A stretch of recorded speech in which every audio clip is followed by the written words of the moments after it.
Happy holidays! Welcome back, people, and a huge welcome to my Thrival tribe. If you haven't met me before, my name is Lexi Tommy, and this is my Thrival Guide. Every Thursday, I sit down and I talk to you about how to get your life together. It's a fun little channel on adulting, and it's going to help everything in your day-to-day go much smoother. So stay tuned today and subscribe below so I can keep coming back at you every Thursday. Can you feel it? Can you feel the thick Christmas air coming? I can almost smell it. And I'll tell you, there are some people that are in complete panic stage right now.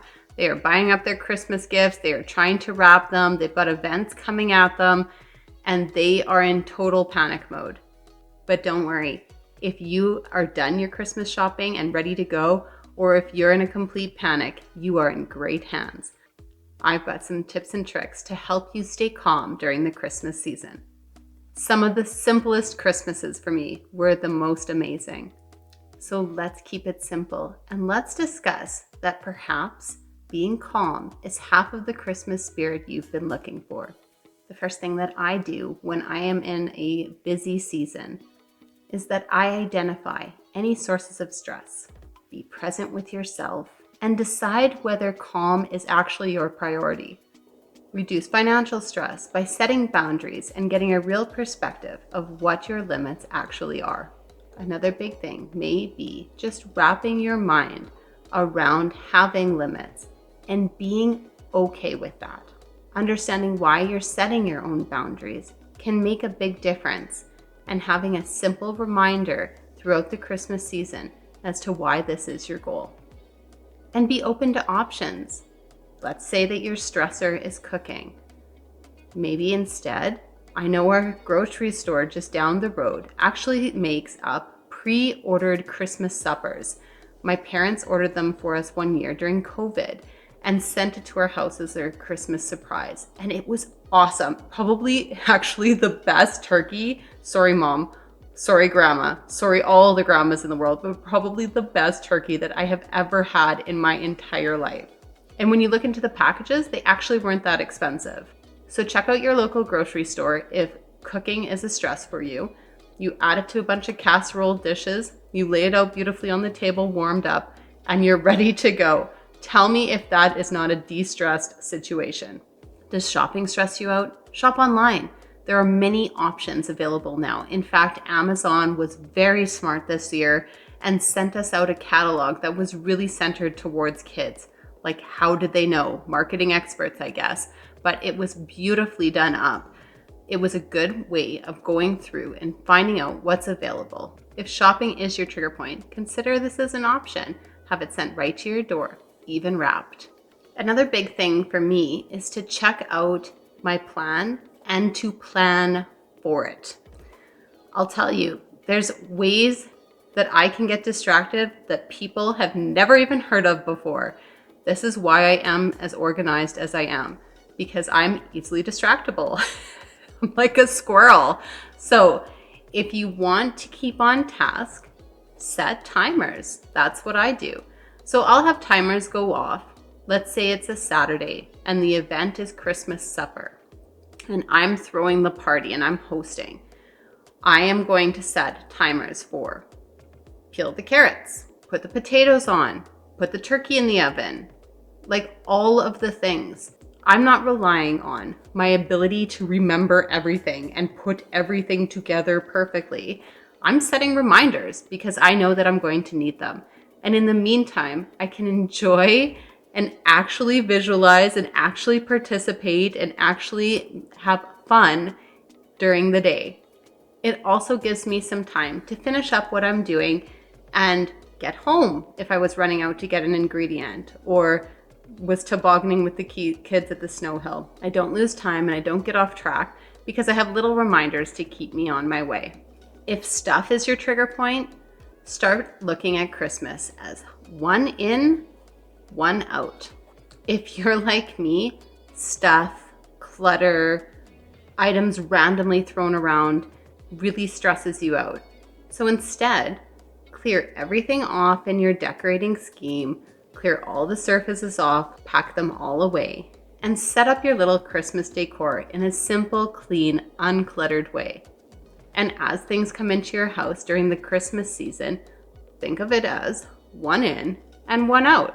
But it's a really simple concept that I keep running through my head during the season, and it really helps for understanding the clutter and the process of what needs to happen next. For example, if one of my kids gets a gigantic toy, instead of being like, oh, where am I going to put that? I immediately think of what amount of stuff is he not using that I can remove, sell, give away, donate to make room for that item. It really helps me to de-stress, calm, and accept things as they're coming along. It gives me a proactive way to think about the items that are streaming into my home instead of being a slave to the clutter. And I have been really upfront with the loved ones in my life about my feelings around clutter and minimalism. Honestly, my biggest supporter has been my sister, and I love that she gets it. She buys and gives my children, for the most part, consumables. And I appreciate that she truly understands and gets that the kids can sometimes enjoy those more than a simple toy. Minimalism's not something to hide. It's perfectly okay to be upfront with your goals for your family. The next thing I do is I prepare in advance as much as I can. I do things like pick up bags of chips and Christmas baking and frozen pizzas for the freezer for any unexpected pop-in guests. And something that took me a while to learn was planning for fun with as much effort as any gathering or any meal. The thing is that I was a planner. So to plan a meal wasn't that hard. To plan gifts for Christmas wasn't that hard. To plan an event and throw this great event wasn't that hard. But to plan to chill out and have fun with as much effort as I put into those other things was something I had to learn. And it was something that became even more important as I had my little ones. Plan outdoor fun. Are you stressed out?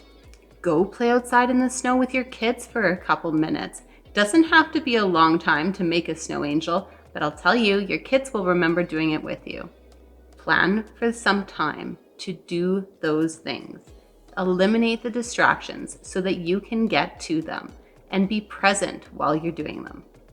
Relax and let it happen. It can have a tremendous effect on your calm for Christmas, on your spirit, and your mind frame. And remember to plan some downtime and some relaxation and quiet. It's really important to kind of gather yourself and just relax during the Christmas season. Send everyone away to go visit their tablets and their TVs and their electronics and all the things that you strive to keep them away from all year long. And just breathe. Breathe, have a cup of tea, have a hot cup of coffee in silence, and enjoy just being in the moment for a little bit. Another thing I like to do is space out events during the Christmas season. There's two ways I like to handle this. I either like to space them out a couple days in between, or I like to cram them all into one session and have space on either side. Either is fine. Either way that you choose to do it is fine. But it will help to plan them out in a way that you are most comfortable, to allow you to have some time to not be running the entire season, but to space it out and enjoy each event as it comes, with time in between to just relax. Try having a cousin's Christmas on the 1st of January rather than during December. Try doing work colleague things at the beginning of December rather than right before Christmas. There's lots of ways to space out and do the events that you want to do without having them crammed all into one session. Perspective is everything. I found that focusing on those in need rather than focusing on my individual and very temporary stressors actually made a lot of worth, and the perspective really helped me understand what the Christmas season was all about. Giving can be so many things than giving a gift or getting a gift or having an event together. Christmas can be reaching out to people in your community that could really use it, and the value can come back to you and fill your heart in such huge ways that you never expected. There are lots of ways that you can fix your perspective right at your house. Instead of thinking, oh, this house is so noisy, consider yourself blessed that you are having children in your life that are growing, that are safe, that are happy and laughing. And that can fix any mood that you could possibly be in. You can do so many things to volunteer during the Christmas season that don't take a ton of time, energy, or money. Over the past few years, my kids and I have made cards for senior citizens at their senior centers. We have made ornaments and decorated senior center trees outside to let them know that their community loved and thought of them. Last year, we gathered unneeded clothing from our friends and families for a local outreach center.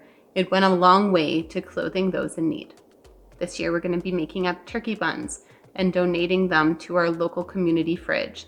A community fridge is an awesome way to get food stability to those in need. And it can be fun.